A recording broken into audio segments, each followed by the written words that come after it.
into the results of the Cincinnati MBEIC survey and open it up for discussions and options as it pertains to Cincinnati MBEs and how we want our programming to look in 2021. So at that point, I will ask all of those who are not from the Cincinnati MBEIC area to drop off, and we'll get into just the Cincinnati survey as we look at how do we plan for 2021.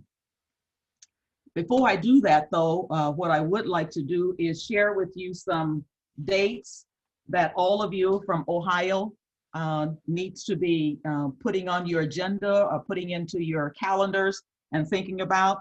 And one is that there is expected to be a statewide certified MBE success webinar that is tentatively scheduled for the to take place in the 1st of March. So that could be anywhere between the 1st and the 20th of March. So look out for that.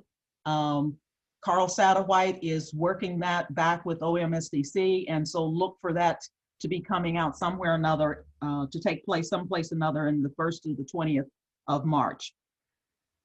The Business Opportunity Expo annual meeting is going to be on June 8th and 9th.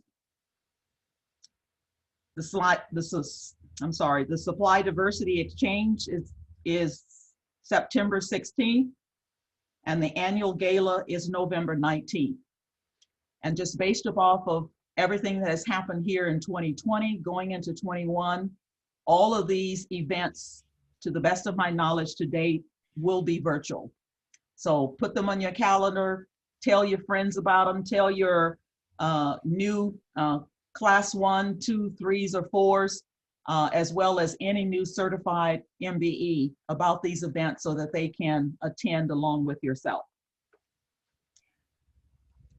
Again, I am Icy Williams, and I work with Christopher Shea, Carl Satterwhite, and Clifford Bailey as your MBE advocate for the Ohio Minority Supply Development Council. And I just want to welcome all of you on this webinar today. And so we'll get started so that we have enough time for you to ask questions about this new technology that is being offered to Ohio Minority Supply Development Council. With that, I'm going to turn it over to David and Julie. Thank you, Icy. I appreciate it. My name is David Saroli. I'm the EPS's CEO and co-founder. EPS, we've been working with MBEs, small businesses, and veterans for over 15 years. So we've worked a lot over the last 15 years. We work with what we call the bigs. So that would be like all the big distributors and wholesalers out there: Staples, Office Depot, Grainger, VWR, CDW, and I can go on and on. So we support their third-party reseller diversity inclusion program. So resellers that are selling their products, and then we help align those MBEs and veteran-owned companies, women-owned companies, with large enterprise accounts, so private sector accounts, and it's all larger accounts, and public sector accounts. So whether it's in a federal program or a local government program, state program, etc., we help them align those MBEs with those opportunities. We're going to talk about where we've taken that, and that's where we help small groups of MBEs, veteran-owned companies within each of those partners that we have as far as distributors and wholesalers, and what we're now doing with MSDC and what we're proposing and what we want to bring to the, not just a few, but to as many as we possibly can, as many MBEs and MSDC suppliers throughout the country. So we are having these webinars with all 23 regions. You are the first region that we're having it with. We'll go through that. But before I do that, before I go any further, let me introduce Julie. Julie is our VP of Strategy and Business Development.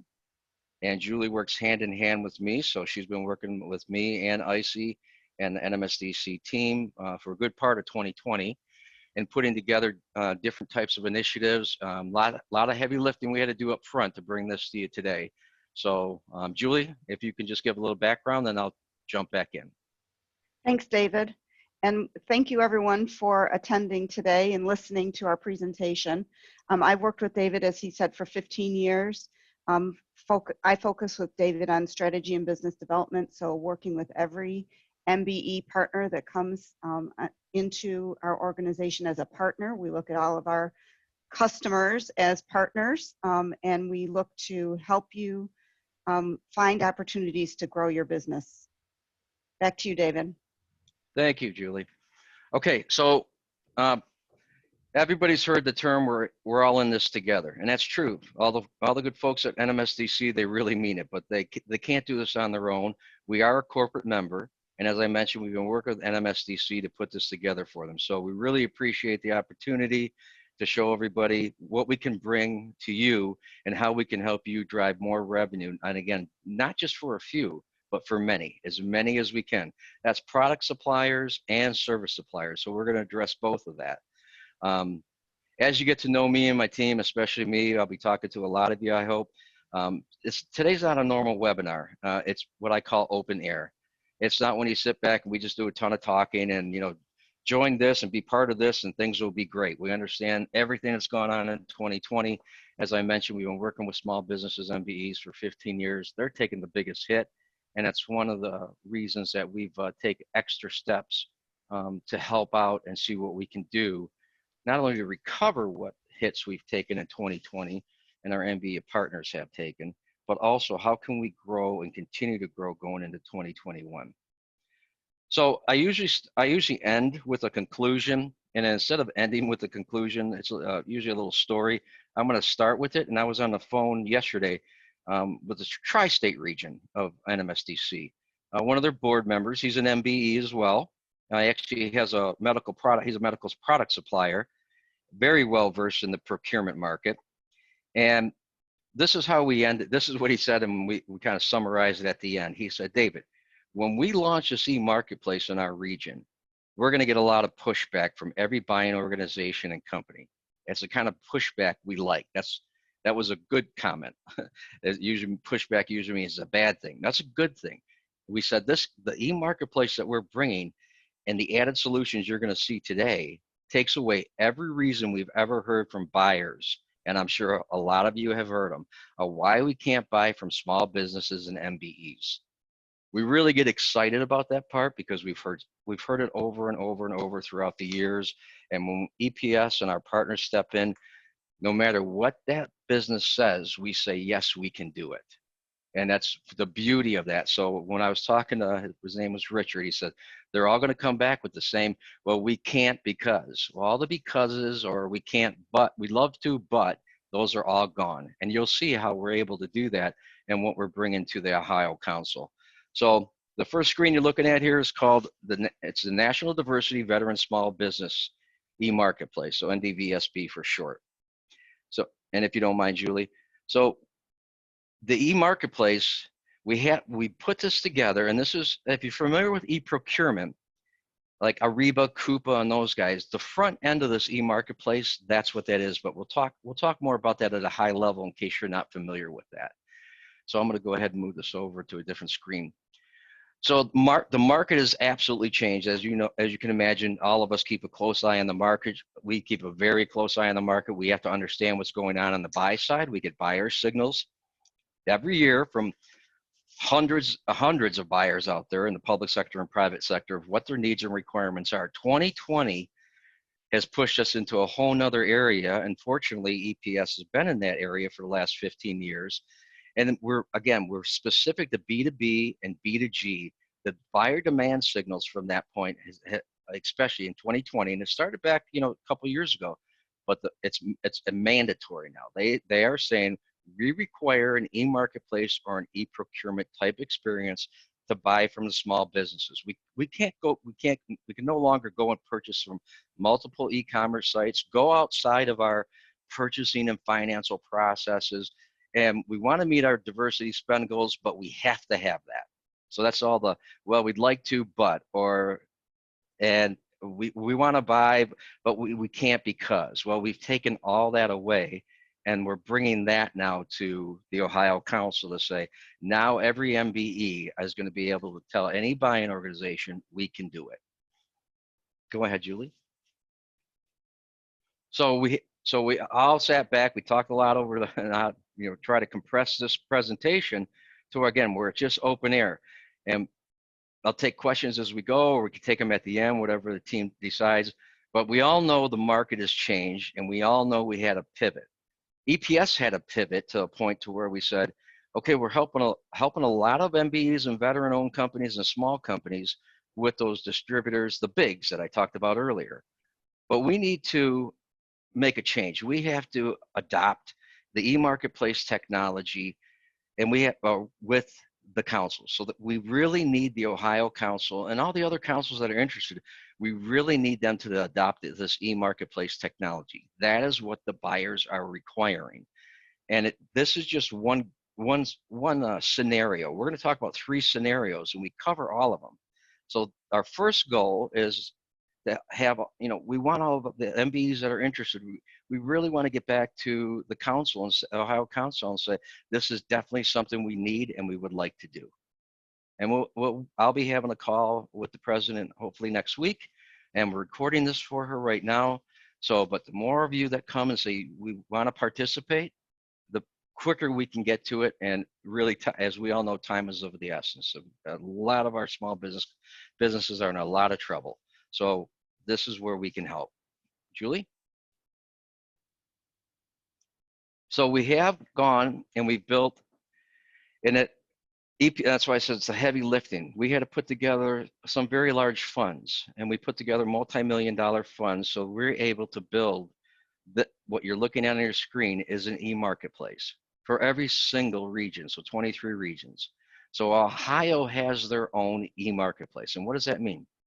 That means that we can now come to all of the MBEs, and we're going to start with product suppliers. So if we have service suppliers on here, you're definitely not left out. Product suppliers we start with because we can get them off the ground quicker, and we can get this set up faster. We can start getting traffic moving into this e-marketplace to start finding the MBEs and buying from the MBEs quicker. And then we definitely plan on bringing the service suppliers on right behind that, call it early 2021.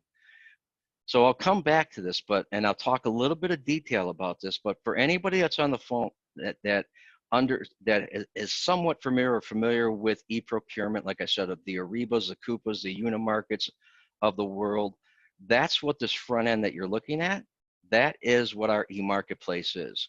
So we're going to be able to bring your product offering, and again, eventually the service offering onto here, and we're going to align this, and we're going to go to every buying organization, public and private sector in Ohio, everything they've asked for. They've said we have to be able to find them, and we have to want them in one place. We can't go to multiple e-commerce sites.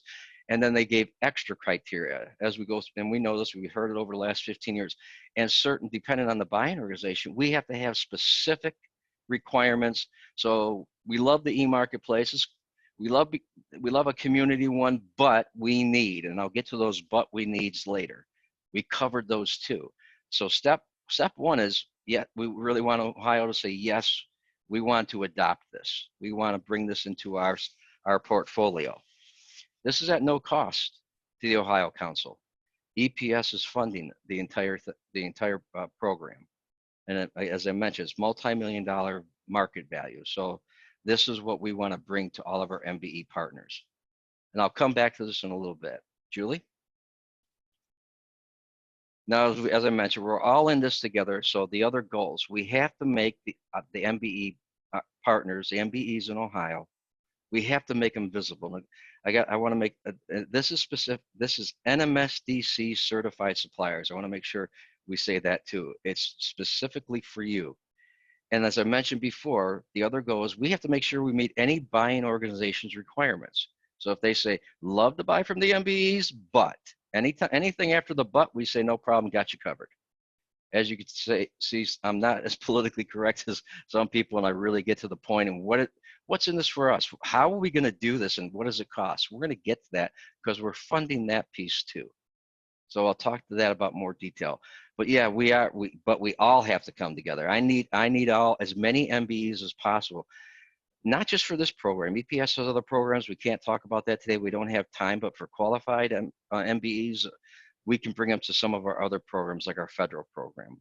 But that we can't get into. We'll get into sidebars with you on that. These are the next three that we have to look at. Go ahead, Julie. So on your side, and this was a great conversation with that gentleman yesterday. We talked about, and again, 15 years we've been doing this. So what we're talking about here is software. We're talking about technology. And this technology is 15 years mature. And technology world, that means a lot. That means that it's matured and it can do just about anything that's needed that is required in this type of procurement environment. So on the supplier side, they need the technology, just like the ones that we've been doing with for 15 years with the bigs, with the Office Depots, Grangers, etc.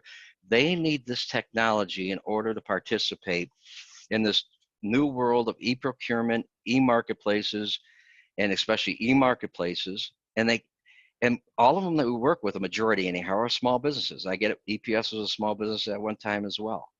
And you have to have the technology. If you don't have the technology, your business is going to grow, but you keep adding resources. You need more and more people, so then your margins get smaller until you get the next contract or whatever the case might be.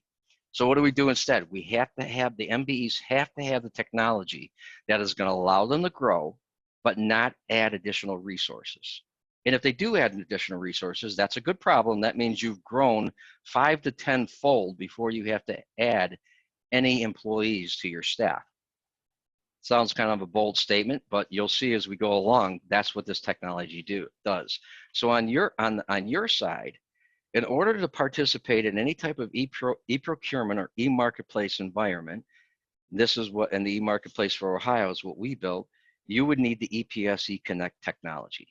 So that means first you got to build an electronic catalog. You got to get it out there onto these e-marketplaces or e-procurement platforms. EPS catalog does that. And it may sound simple, but EPS catalog, there's companies out there that have built an entire company around a catalog content management software. This is just one module that you're going to have. EPS fulfill, well, what's that? That means layman's terms. That means you have technology now. You have software now that says, I can catch a PO. I can catch an electronic PO from any system. Well, the system we're talking about today is the Ohio e-marketplace. That's where we're going to start. So now every single MBE that's participating, they don't have to manually do anything right at all. Right now, they say, okay, as soon as I get an order from that platform, the Ohio e-marketplace, it's going to come into my fulfill site. For those of you that are third-party resellers, which most of our partners are, they're going to say, well, that's a sale PO. I got to flip it to a cost PO, and I got to get that to my distributor or wholesaler, whoever that might be. SP Richards, Office Depot, or SNASCO, Cinex, etc. When I bring up all those names, those are wholesalers and distributors in different product lines. This software, EPS Fulfill, Pay, Catalog, integrates with all of that. So we cover the back end. So that's EPS Fulfill. So now we're able to take that order, we can flip it to cost, we can automatically send it to the distributor or wholesaler. If you have your own warehousing and you have products in there, we can also send it to your software that does pick, pack, and ship. Now EPS Pay, that's another big one. And again, this is where our small business partners, our MB partners, they've had to go out and get other third-party software so they can receive in credit card or P-card payments. Well, that's what EPS Pay is. In the Ohio e-marketplace, everything is done with P-card or credit card. In the public sector, it might be done with their government P-card. And we're into that as well. So what EPS Pay allows us to do is say, yep, all of our MBEs can accept credit card and P-card statements, even if it comes encrypted. We can unencrypt it. And a lot of them are to come back and say, well, we need the thing called level 3 line item banking detail so we can reconcile our credit card or P-card statements. Just like you guys get your credit card statements at home when you buy stuff, you try to figure out with your receipts, you match them up and see if you got it right charges. Well, we have that. It's all automated. It's all in reporting. This EPS eConnect is going to automate that entire back end for you to be able to not receive the purchase order, but also process to send it to your distributor wholesalers and get back to the buyer exactly what they're asking for. Again, it goes back to all the requirements and requests they have, we can meet. Okay, go ahead, Julie. So now we're back to that screen. So now we just hypothetically, this is where we're at. We're going to say, okay, now we're ready. We have 50, 70, whatever the case might be, MBE suppliers on here, multiple product groups. Even if you have a product group that we might not be aligned with your distributor, we have that covered too. Won't get into that detail, it'll take too much time, but we still can automate that process. So now we have everybody in here, we have it set up. We can rebrand this any way we want, as this is just a demo. This is live, by the way. This is, but we took a screenshot. We can't go into our demo site, we don't have the time. But we can put any type of marketing collateral up here. We can put, we're gonna have any MBE that's involved in this, we're gonna have profiles on that MBE. They can click on it, they can find out more about you, they being the buying organizations. So now we have this set and we need to bring this to market. That's where the heavy lifting comes in on the Ohio Council side. As you all know, they have matchmaking events. Unfortunately, everything's been virtual this year. But they work with the Chamber of Commerce, they work with the mayor's office, they work with the small business groups within Ohio, so on and so forth. That's the next step. Step one, we love to have Ohio to say, yes, we want to adopt this and we want to bring this to our MBEs. Step two, we want to make sure we get as many MBE product suppliers on here as quickly as possible. Step three, we got to make sure that we get a robust awareness program that EPS Marketing Group will work with MSDC and Ohio to put together an awareness campaign to tell all the buying organizations out there, companies, corporations, public sector, school districts, so on and so forth. This is available to you. Now, this is where it gets even better. It keeps getting better as we go along. We know that, and again, been doing this for a long time, we basically have three buckets of buyers. I think you have that on a screen, don't you, Julie? So we can probably jump to that. Yeah. So these are the three categories. These buyers fall in these buckets. The first one, that would be, those are the ones that we know they're a small business. We want to capture as much business as possible. We have to drive as much revenue as possible to you guys. So we say, okay, you really don't have a formal diversity spend goals, but you want to support your local, you want to support your state, you want to support MBEs, you want to support small businesses. So you can come into the e-marketplace, which is on the previous screen. You can self-register. You're going to be able to get a username and password, and you're going to be able to shop from all of these MBEs. And because of that, you'll also have, it's your own instance, which means you're only going to see what you're buying, what you're doing, and you can report against it. Even those smaller businesses, no formal spend goals, they say, we still want to report, and we want to report too with the Ohio Council. We want to say X amount has been spent with these MBEs, but they can report against it too. So that's basically the two functionalities they have. It's easy for them to participate. They're the ones that say, well, we try to find them, but we can't find them. When we do, it's their e-commerce site, and we can't track spend. Well, they're all here together, and you can run reports out of here. Then that next size group, we know who they are. We work with them now. We're working with one here in Michigan, another one down in Texas, a couple other throughout the country. Those are the groups that they do have some type of diversity spend goals, and most of the time they're documented. And they say, well, we love your e-marketplace. We look at that more like a community e-marketplace, kind of like an Amazon. Everybody comes in. There's a bunch of sellers out there. We like it, but we have specific purchasing and financial processes. That means my buyers, we have hierarchy approvals. My buyers, they have to have financial assignments. They're tied to budgets. We have to make sure whatever we spend is tied to that budget or that has that financial assignment, so on and so forth. But they can't afford an eProcurement platform, so they're doing a lot manual, because eProcurement platforms is front end of the e-marketplace on the market that costs $250,000 to $1 million a year. So these medium-sized businesses can't afford it. So we're coming to them, and Ohio Council will come and say, oh, you want to buy from our MBEs? Excellent. You can't buy in a community type e-marketplace? No problem. We'll give you your own branded. e-marketplace. When I say we give you, Ohio Council and their participating MBEs just told that mid-sized company, we're going to give you $250,000 to $1 million solution market value for free. What you have to do is buy from our MBEs. That's it.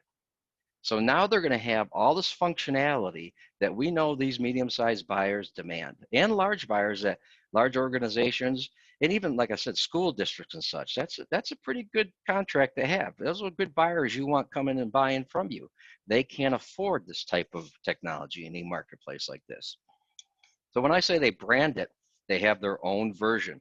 It has their company name or their school district name or their hospital name on it. They have their own, what we call, configurations. They put your users on it. They can tell their users, my users only see these catalogs, my own users, they use credit card, these use e-invoicing. We can accommodate both credit card, e-invoicing, summary invoicing. That ePSC Connect software that you all will have has the capability to meet those buyers' demands. So no matter what they say, we can say, yes, the MBEs on this e-marketplace can do anything you ask. No, it sounds like a bold statement. IC knows, I went through it with Richard and others. They go, yeah, that's exactly what they asked for. And most of our small businesses, they just can't do it. They're doing it manually. Yep. And if they even doing that, they're getting just a small piece of the pie. They're not getting all the business. Well, in this case, you can. There's no more reason why a buyer can say, well, we'd like to do it, but we can't because. They can't say that anymore, not with this technology. Well, they can say it, but we can say we can meet your demand. And then the third bucket is that large business. They already have an e-marketplace. They're already invested $500,000, $1 million a year, whatever the case might be. University of Michigan right here in Michigan, $750K a year they pay for an e-marketplace. So they made a big investment. So we're not saying, oh my gosh, forget about that investment. Come to our e-marketplace. We'll give you a branded one to buy from our MBEs. They're all going to say, no, we've already spent all this money on Ariba or Coupa or Unimarket. So we say, oh, no problem. You got Ariba, Coupa, or Unimarket? Our MBE partners, you know those catalogs that they have, those electronic catalogs we built, and that's on the Ohio e-marketplace. We can take that catalog and we can put it right onto your Ariba. Not only do we integrate to all the bigs as far as distributors and wholesalers to automate your back-end process, we also integrate to all of the front-end large e-procurement platforms that are out there like Coupa, Ariba, etc. So we meet all of their requirements. So now we have, again, we've taken away all of the reasons why, well, we can't really buy from the MBEs because, well, yeah, today you can, now that they have the software. Julie, go ahead. Thank you. So, like I said, we kept the presentation short. I refined it so I didn't get into all the details of the functionality and all that stuff. It's kind of boring. Bottom line is there's 145 different functionalities on this e-marketplace. When I say we can meet any buyer's demand, it is a bold statement, but we can. So what's the benefits that come to the MBEs? Well, obviously, we have to hit that. I mentioned it earlier. We have to have that large feet on the ground campaign, awareness campaign to the buying organizations in Ohio, public and private sector. So you're going to have more buyer connections. This is where it starts. Doesn't end there. This is going to give MBEs a entrance into the B2B and B2G opportunities. Ones they maybe y'all might be working on, or some of them you might have, or you're trying to figure out, how do I do this? We don't have the money, COVID, and this year is just, revenue has gone down for everybody. Well, this is how we do it. And now we're going to be able to bring more of those opportunities. It's scalable technology. So this isn't what we call a one-off. It's not just for this e-marketplace. You can use this technology for any buying organization. We can meet their demands inside of the Ohio e-marketplace or outside of it, as I mentioned earlier, like if you have a Ariba, Coupa, etc. And you also have opportunity to connect with new MBEs. So we also had to talk to the Ohio and the other councils to say, what's in it for them? Everybody's got to win here. Our MBE partners have to win. The council, MSDC, and the councils have to win. The buyers have to win. We have to make it easier for them, automate their side. So what's in it for Ohio and the other ones? Well, one, they can it'll help sustain their current members. We're providing a tremendous amount of value here. And again, it'd take me another half hour to go through all the value. It's a tremendous amount of value. Nothing has been brought to the market like we're talking about today. Nothing for diversity. New technology will attract new corporate members, no question about it. I think, and Julie can correct me, somewhere around, I think that we have 8 or 9, maybe more now, MSDC corporate members using this exact software, this exact offering with current MSDC certified suppliers. So now we can attract more new corporate members because we're saying we can meet anything you do. And we'll definitely want, once other MBEs find out about it, the council is going to be able to certify new MBEs that want to participate in the marketplace. That's what we want to do. We want to keep signing up more MBEs, and we want to help as many as we can. And then year after year, we have a revenue share that goes to the councils to help support the program, to help their work of the awareness campaign, to help bring in more corporate members, to bring in more buyers, whether they're members or not. We want to bring them to the e-marketplace. So year after year, we have revenue share that's going to go back to MSDC and the councils to help continue to maintain and sustain this program and continue to grow it. Okay, Julie? And then if there's questions, I'm not quite sure how we do that on Zoom, but I'll let Icy and team take over. So our next steps. So first is, as I mentioned before, probably too many times, is we really want Ohio to join the NDV SBE marketplace. And we start onboarding our MBEs as soon as possible. Now, I'm sure a lot of y'all have a question about, yeah, you funded the front part of that, which is great. And we have it for 23 regions. What about the MBEs? Everybody's hurting. We also put together $1 million COVID financial relief fund. That $1 million basically is going to cover about 150 MBEs, to be quite frank. So EPS is saying for the first year, there's no cost to the MBE. We're going to fund that as well. The second year, everything's going well. That's what we anticipate. We absolutely know this is going to disrupt the market in a good way. That even in the second year, it's only $2,500 for your annual subscription fee. We're going to raise awareness of those buying organizations. As I said earlier, Richard and I talked about, it's going to disrupt the market. We're going to get pushback, good pushback. You guys can actually do this now. You can't possibly do this. Yes, we can. We want our own version. You can have it, no cost. We have Ariba, no problem. Has to be fully automated, have to be integrated. Got it. P-card, no problem. E-invoicing, got it. This isn't a pass-through that in e-invoicing goes into your fulfill site. It's tier 1 spend. Report against it, level 3. We got it. We're gonna, as I mentioned earlier, we're gonna include service suppliers in early 2021. It's a little more difficult. We have to go whether you're offering HR, whether you're offering accounting services, whatever the case might be. We do it with some other of our customers and our partners. But that requires us to work a little more closely with you. We're going to have to work with what type of, how do we hyperlink out to you? Do you have forms they could fill out? Maybe it's temporary placements, etc. So it takes a little bit longer, but I want to make sure whoever on the phone is a service supplier, that we're not leaving anybody behind. Definitely going to get you involved, and there's a spot on that e-marketplace that had that screenshot earlier. It's on the bottom. It says external links. That's where our service suppliers are going. And it's new revenue for all participating parties. So are we all going to become millionaires off of this? No. Are we all going to start driving new revenue? Absolutely. Is it scalable so we could take it and use the software and take it to direct accounts, start hunting accounts ourselves, start going after new accounts? Absolutely. This is all new technology for our MBEs. So we got to learn all this and understand what that e-marketplace does, or EPS Connect does. And a lot of people don't know about Ariba or Coupa or all that. We have to learn about how we integrate. Yeah, at some point, that's the other part that EPS does. Hopefully you can hear the passion in my voice. We've been doing this 15 years. I love doing this. And that's why we're doing what we're doing. We never leave your side. You have an opportunity, you're always assigned to an account manager here. If you have an opportunity to demo this to a buying organization in a private demo, we get on the phone with you. We do a demo for them. And we'll put the hat on, and we're your technology partner. And we show them. We just finished with a large hospital chain yesterday. Another one the day before that who had Coupa. These are MBEs that we currently work with, and 2 of them that are MSDC suppliers.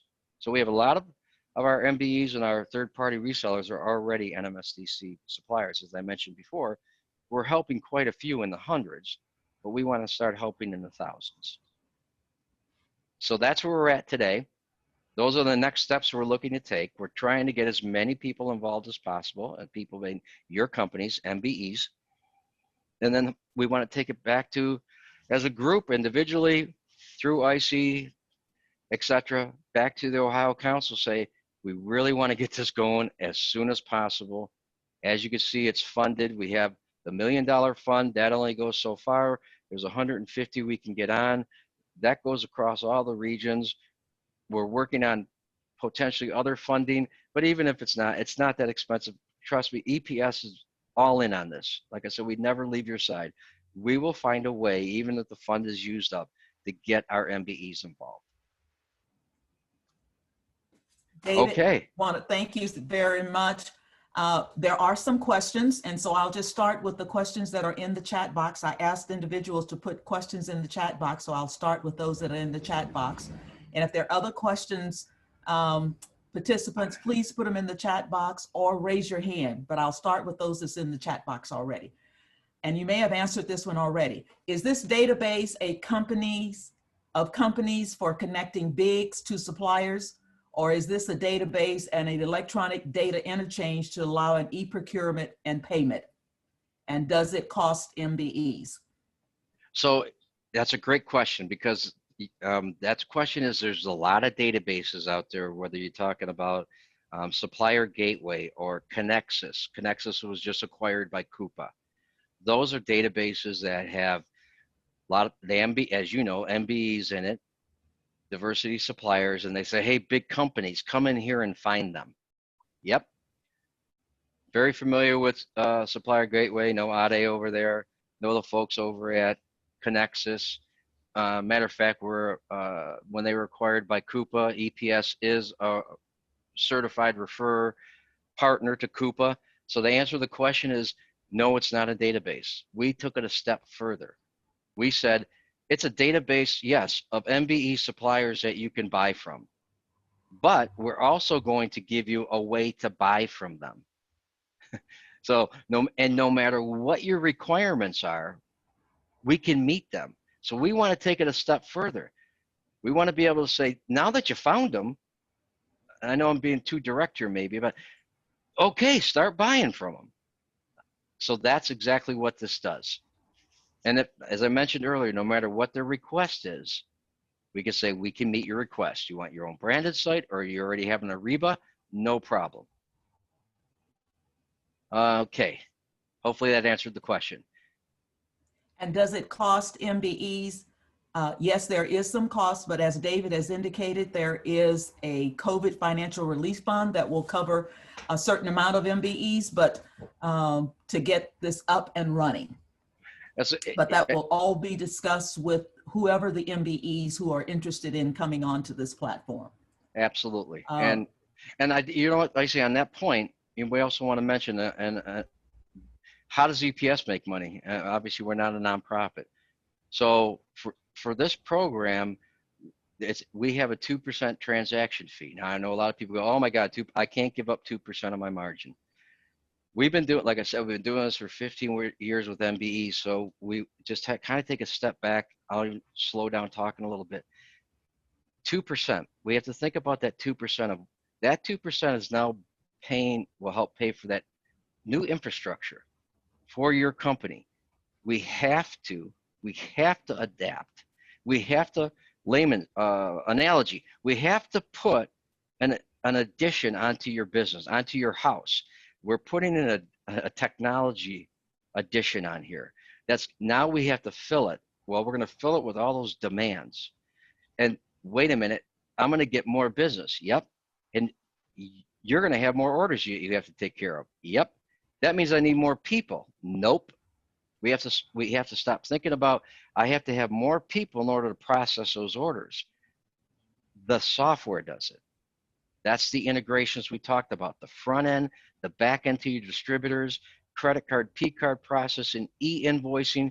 Our MBEs, we say, you guys got to focus on the customer service. You are going to have to monitor your fulfill site. You have to monitor and you have to talk and grow relationships with those buyers. Customer service and new sales. So that's where that fee comes in. If you go to any other e-marketplace, I don't care if it's Amazon, Overstock, etc., they're 10 to 15% just to sell on their e-marketplace. So this is how we make money. This is how we're able to be, as I said, by your side at all times, provide you resources to grow outside of the e-marketplace and go hunt direct accounts, get on calls with you, etc. Okay. The next question is, mm-hmm. Is this software easily integrated with ERP software? I believe you kind of indicated that. And Absolutely. does it work well with QuickBooks? Absolutely. So another good question. So yes, it is. Name the ERP, we integrate to it, whether it's Oracle, SAP, etc. So for those large accounts, they're going to say, hey, e-invoicing, or they may have your catalog on their ERP. Not too many do, but some of them do. It's very expensive. They're punch-out catalogs. They usually have an Ariba or a Coupa, but they want you to push their e-invoice into their SAP or Oracle system. So yes, we integrate to it. We have large accounts like Pratt & Whitney, Molson Coors, Verizon, ExxonMobil, etc. They all want that. They say, give me a summary invoice from your MBE partner. They're not telling EPS that, they're telling you. And push it into my SAP. We say, no problem. End of every week, we'll take a summary invoice and we'll push it into your SAP AP module. So the answer to your question, yes, we integrate to all ERPs and front-end eProcurement systems if they don't use this e-marketplace. The next question is, we have won bids on government sites for supplying military bases with metal parts and components for service, but we have failed to get the order because we cannot process government pay cards. Bank fees are too high for us to set up processing. Does this make sense for us at this point? Does your marketplace handle the full pay side for government pay cards directly to our account for free? Another good question. So the high level is yes. Little detail is EPS has a federal program, so we're very familiar with the government P cards. It's with the DoD, so Army, Air Force, and Navy. All the APHIS, exchange stores on all the bases throughout the world. That's all credit card and P card. They use our software at the exchange stores on all the bases throughout the world. So yes, it can handle that. Yes, EPS Pay does take those government P cards in encrypted, so last 4 digits. The software will unencrypt it. It'll also send it to your through your merchant account. So as you mentioned on your question, that you do have fees. Our merchant account provider that we work with is Card Connect. You'll always have that fee no matter what. We don't charge you extra. Whatever your fee is with your bank, with the Card Connects of the world to have a merchant account, that is your fee. We'll always ask you to join Card Connect. They're going to give you the exact same rate, or they'll give you a better rate, and that's guaranteed. We have that in our contract with Card Connect. So we can make sure that you will be able to handle anything, any orders that you get from your government contracts. Okay.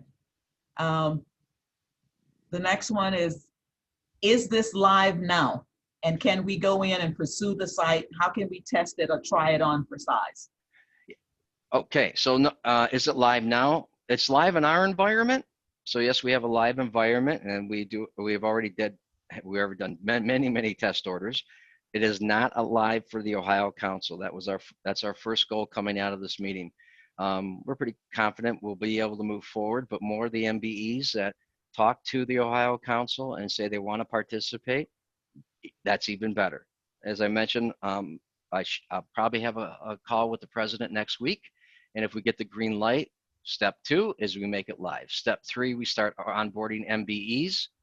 And to try it on for size, we can have sidebar calls with you, so we can, my team will have a sidebar call with anybody on this call, and we can show you the software. We'll do a demo with you in our test environment, or our stage environment, we call it, and you'll be able to so-called try it on for size and see how it works. Another question, is this closed to specific groups? So is this exclusive to the NMSDC, OMSDC, and others in the industry's ecosystem? Yeah, it is very specific to NMSDC. The fund that we put together to build the e-marketplaces was just for NMSDC, and it's just for NMSDC certified suppliers.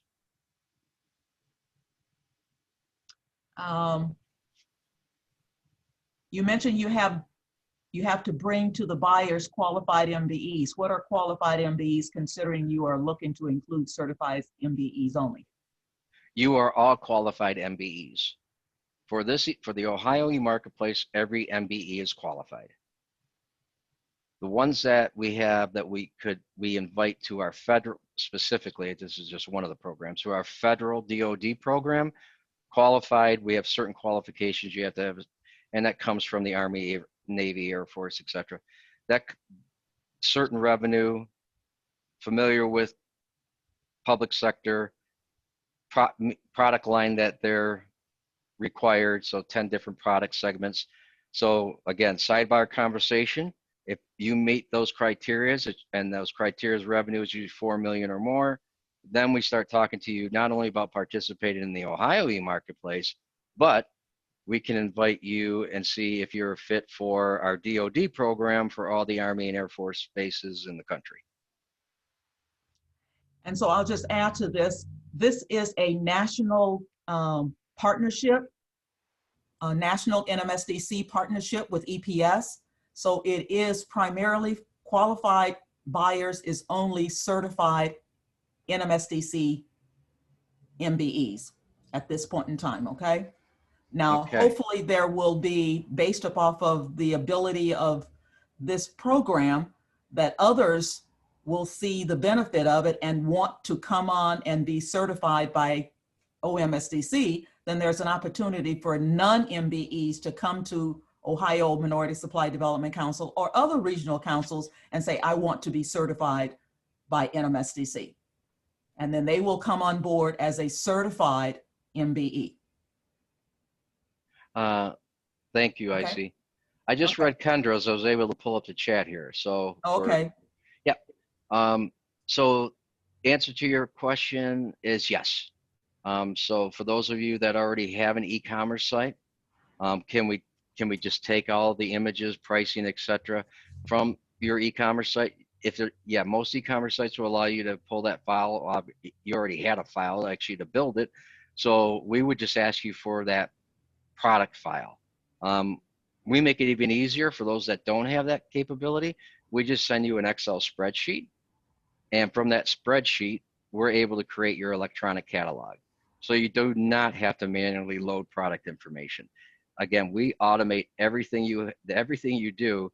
We have some of our MBEs that sell 1 million SKUs in their catalog.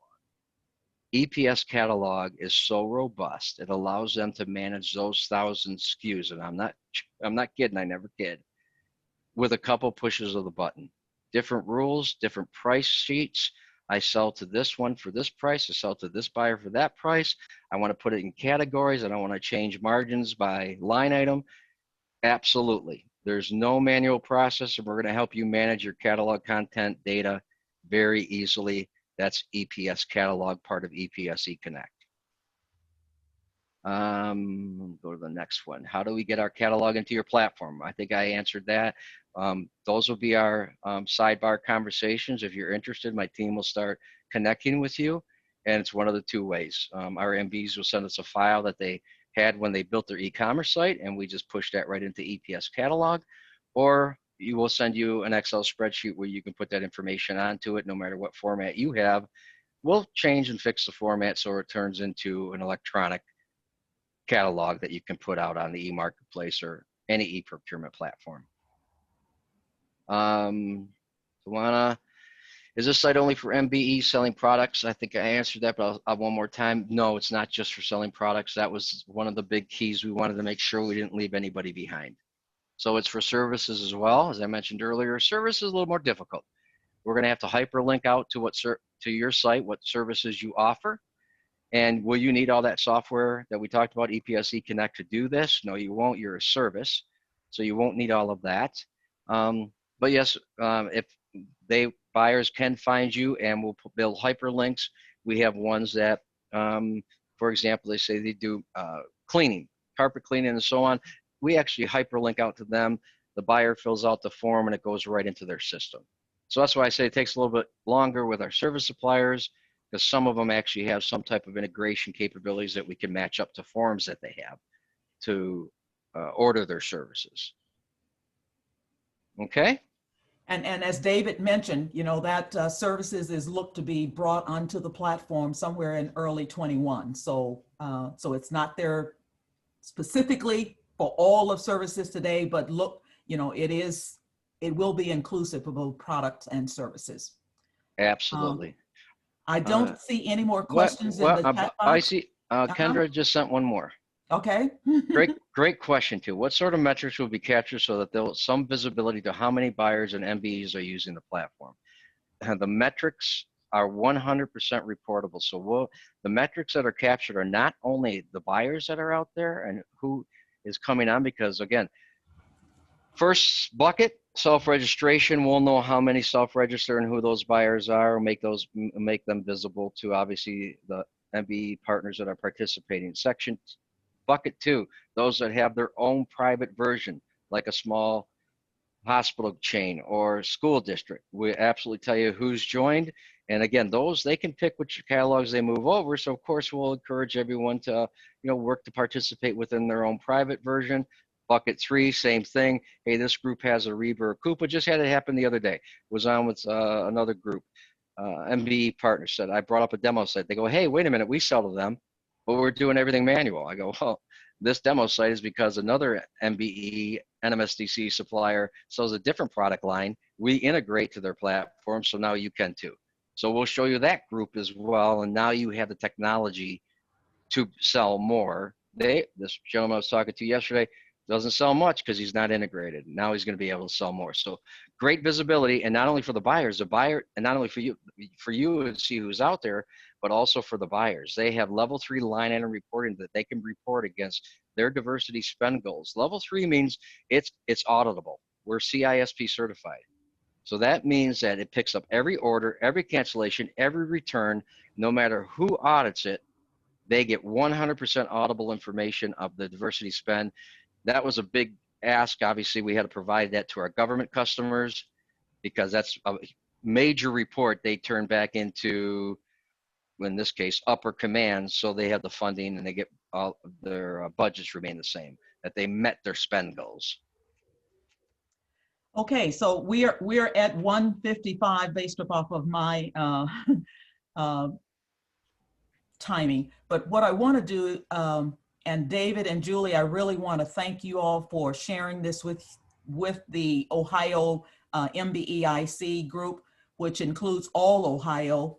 My focus has primarily been with the Cincinnati MBEIC, but I thought this was an opportunity to open this up to all of Ohio, because this is one of the goals that the MBEIC has challenged national on, is look for capacity and capability opportunities to grow our MBEs.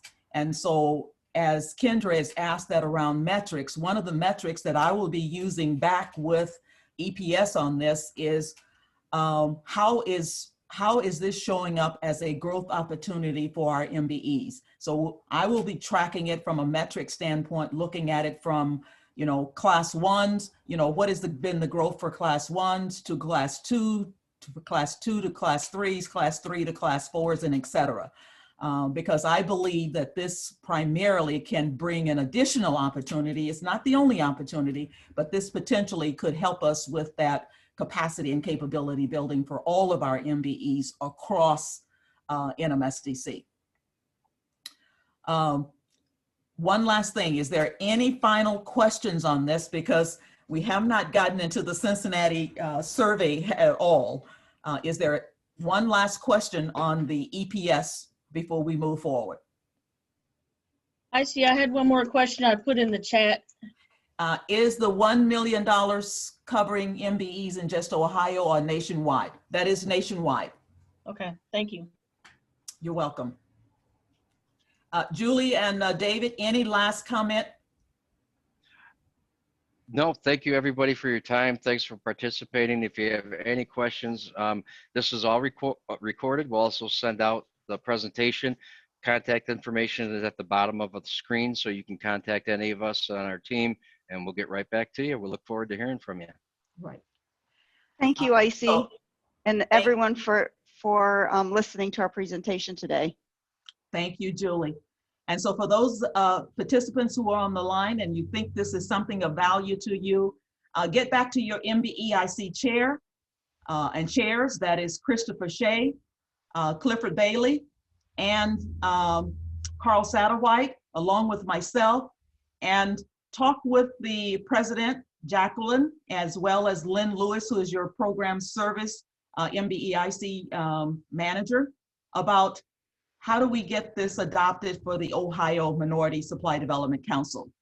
My work is on a national basis, and I'm looking to roll this out for all 23 regional sites, because I think it's, again, an opportunity for growth and development, capacity and capability building for all of our certified MBEs. I apologize that we're not going to get a chance to see the results of the survey. For those who are in Cincinnati, if you have time to stay on for a little bit longer, I can share those results with you, but you need to let me know if you have that flexibility to do that. For those who are from Cincinnati, just answer in the chat box, yes.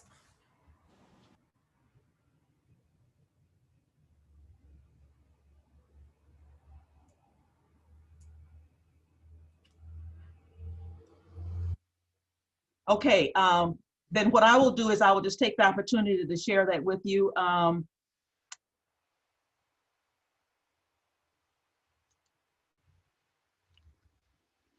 Lynn, can you give me the share so that I can bring up that screen? Yes, you have it. You should have it. Okay, let me go find that real quick.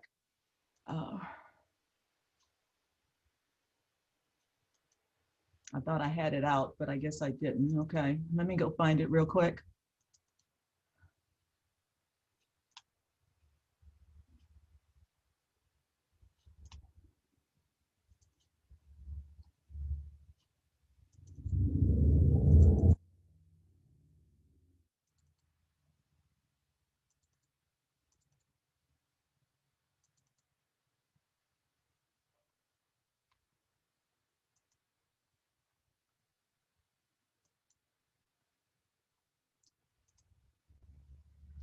Okay, here we go.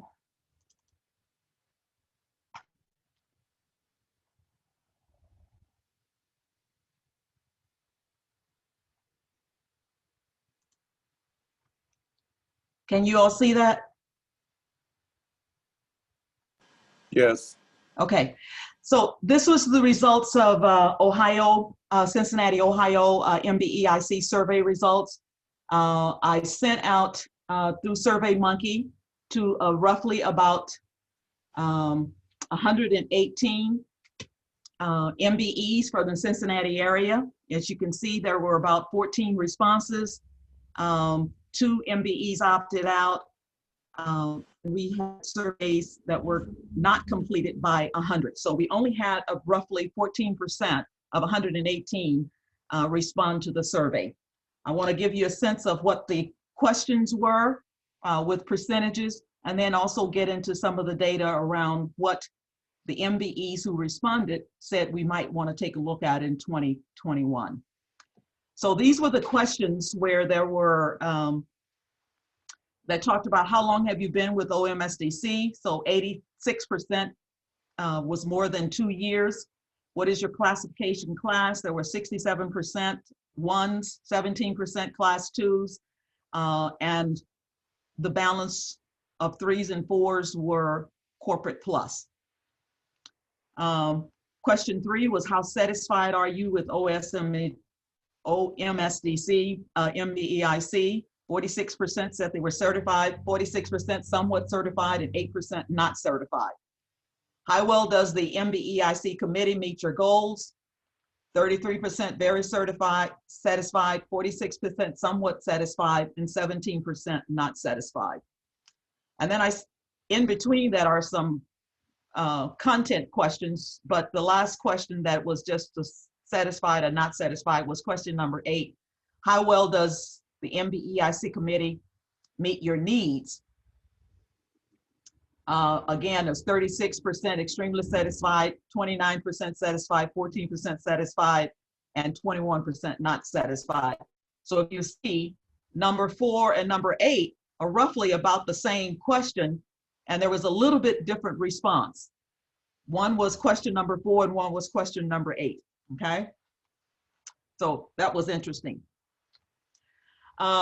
List what is working well. These were the kinds of things that were noted from the participants who completed the survey.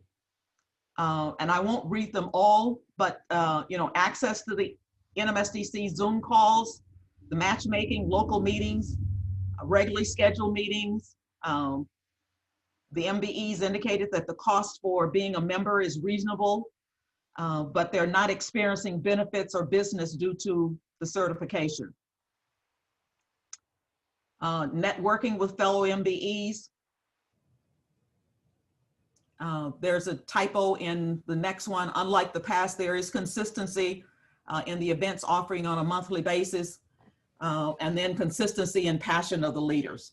So this is some of the things that the participants who completed it indicated that's working well. So what are the opportunities for the MBEIC committee meetings? Need local Zoom to catch up, like hearing success stories and featuring local experts. And that was one of the things that I believe is going to be a topic in March, which I indicated, please be looking out for that. And that's certified successes, which is just our certified MBE successes across the region. That is going to be put on by OMSDC and the MBEIC chair, which is Carl Satterwhite. Bring in more corporate speakers that can talk about how to get opportunities.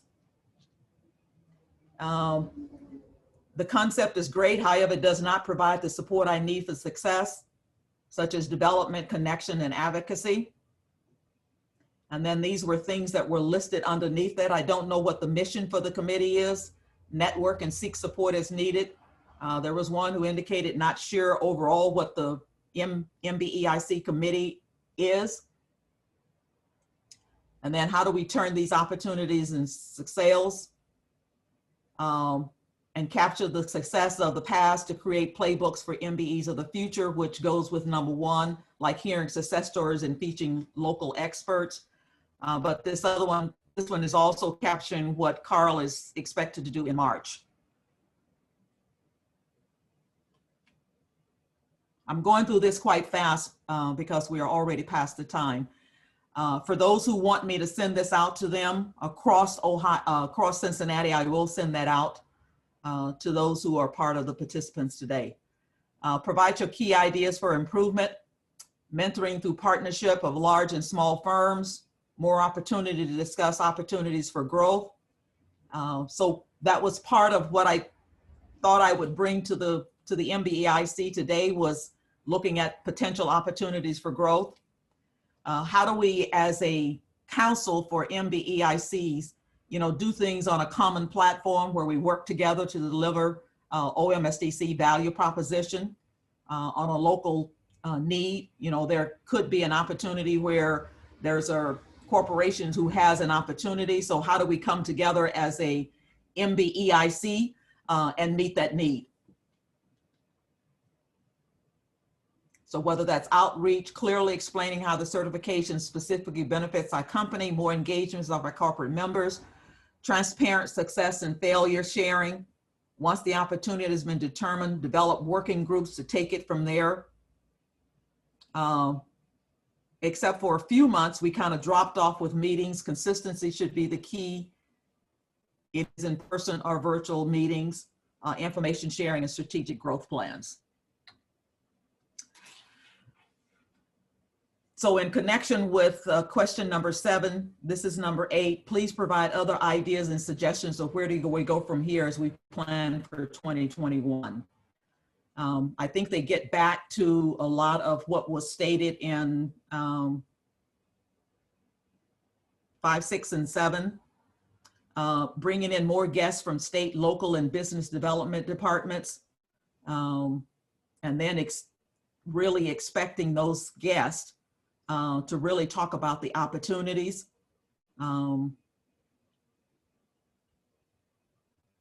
Looking at national outreach, middle market type company engagement, strategic planning, getting your financial house in order, making sure that we as MBEs understand that whole financial literacy and understanding, cash flows and working capitals, and especially this pandemic with some of the PPPs as well as the CARES Act has really caused us to step back and really think about, those banking relationships.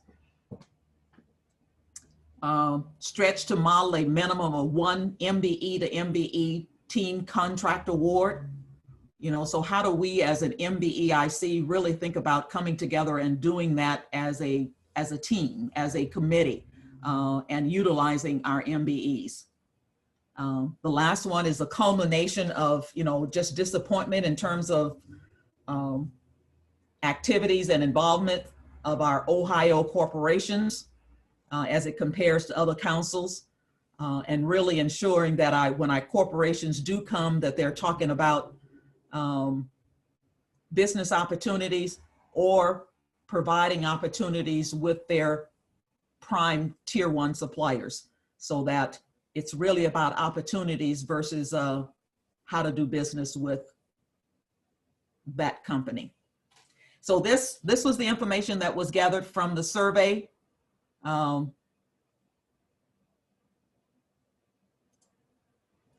Any questions that folks have in terms of thinking about next steps, or where do we go from here with this information? So as we think about the next meeting in January,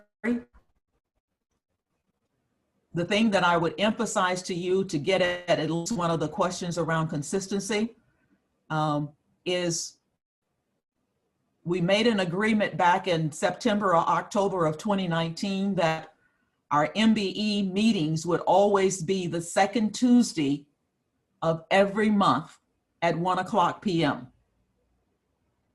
The second Tuesday of every month at 1:00 p.m., whether it's in person or virtual. If it's not going to be virtual, based upon of how it is today, communication has gone out that the meeting would not be happening that month. But put this on your calendar, keep it there, and until you decide you want to do something different, the date is the second Tuesday of every month at 1:00 p.m. If you don't want to do that, then we need to do something different. I'm sorry, I said So- Tuesday or Thursday. I thought it was Thursday. I'm sorry, second, third, you're absolutely correct. Second Thursday, it's not Tuesday, second Thursday. So the date has always been the second Thursday of every month until you decide you want to change. The second Thursday of every month.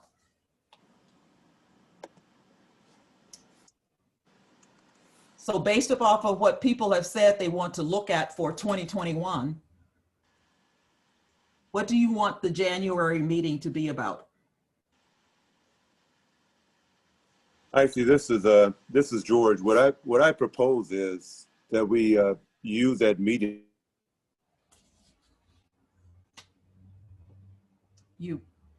I can't hear you, George.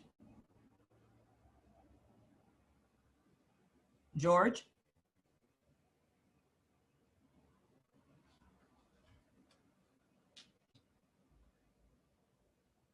I lost you, George. Can you all hear me? Yeah, I see. I can still hear you. Oh, okay. I can hear Icy, were you you now, able, George. were you able to I Yes, hear couldn't me? George, hear he's you, back. George. You're Sorry back. about that. Somebody, a client was calling me on my phone and it clipped into this. What I was saying was, I think that a meeting in January would be well spent if we took the survey, thought about it over the holidays, and then we looked at the meeting in January as a meeting for doing planning for 2021 based on the survey data. Okay, I am very open to that. Then what I will do is I will get this slide or these 8 pages out to all of the Cincinnati MBEs that were provided the survey questions. And then we will look at this as a working tool for our January meeting. Okay? Anyone else has any input of what you would want as a part of preparing for that January 21st meeting? I see. This is Myron. I would be very curious as to know why so few people actually took the survey. This is, so that would be something that we should talk about as well.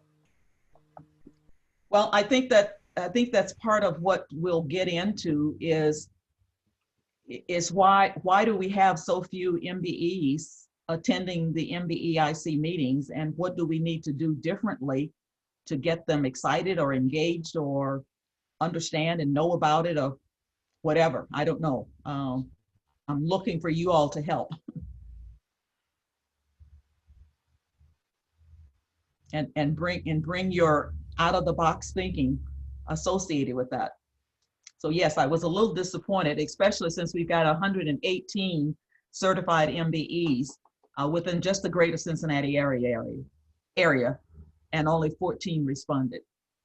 I see. If I can make a suggestion, do you think it would be advantageous if those of us that are on the call today reach out to the MBEs that have participated in the meetings in the past? Just reach out to them and ask them to come to the January meeting, because we're trying to plan for 2021 going forward.